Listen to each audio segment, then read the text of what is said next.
नमस्कार दोस्तों, आध्यात्म के एक और नए अंक में आपका हार्दिक स्वागत है। दोस्तों, शारदीय नवरात्रि के 8वें दिन अष्टमी तिथि को माँ महागौरी की पूजा की जाती है। दोस्तों, धर्म के अनुसार माता की शक्ति को प्रतिकूल और फलदायी बताया गया है। महागौरी की पूजा करने से जीवन के सभी पाप नष्ट हो जाते हैं। यदि बात करें पंडितों के अनुसार, जिन लोगों की कुंडली में विवाह संबंधी समस्या होती है, उन्हें महागौरी का पूजन अवश्य करना चाहिए। महागौरी की पूजा करने से जीवन साथी का निर्माण होता है और विवाह भी शीघ्र हो जाता है। दोस्तों, अष्टमी का व्रत करने से कुंवारी कन्याओं को मनचाहा जीवन साथी मिलता है और ऐसा माना जाता है कि महागौरी की पूजा करने से माँ जीवन भर अपने भक्तों पर अपनी नजर रखती है।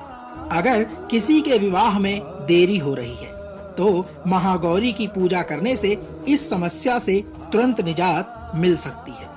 हिंदू शास्त्रों के अनुसार इस दिन महागौरी की पूजा के साथ कन्या को भोजन कराकर जगदम्बिका पूजा को स्वीकार करती है और शीघ्र ही सभी की मनोकामनाएं पूर्ण करती हैं। शास्त्रों में नवरात्रि की अष्टमी की पूजा का विशेष महत्व है।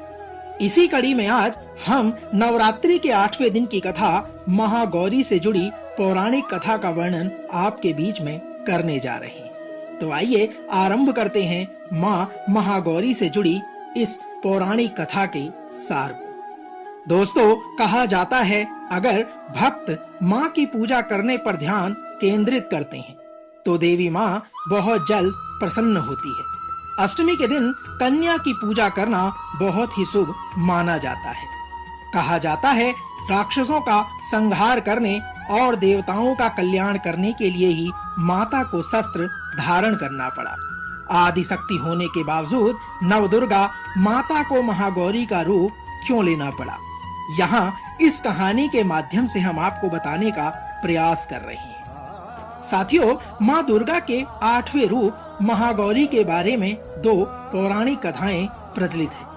पहली कथा के अनुसार पर्वतराज हिमालय के घर में जन्म लेने के बाद माता पार्वती ने भगवान शिव को पति के रूप में पाने के लिए घोर तपस्या की थी। तपस्या करते हुए माँ हजारों वर्षों से उपवास कर रही थी, जिसमें माँ का शरीर काला पड़ गया।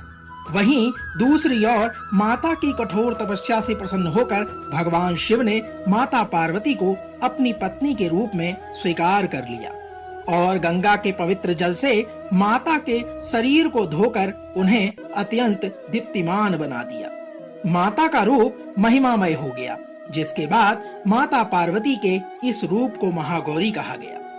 साथियों, दूसरी किदवंती के अनुसार अन्य कथा कहती है कि कालरात्रि के रूप में सभी राक्षसों का वध करने के बाद भोलेनाथ ने माता पार्वती को काली कहकर चिढ़ाया था।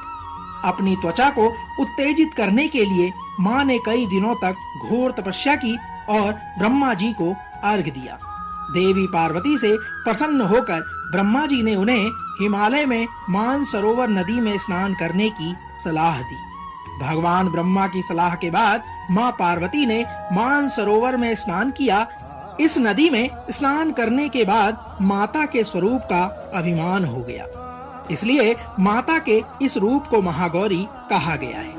आपको बता दें कि माता पार्वती देवी भगवती का ही रूप है।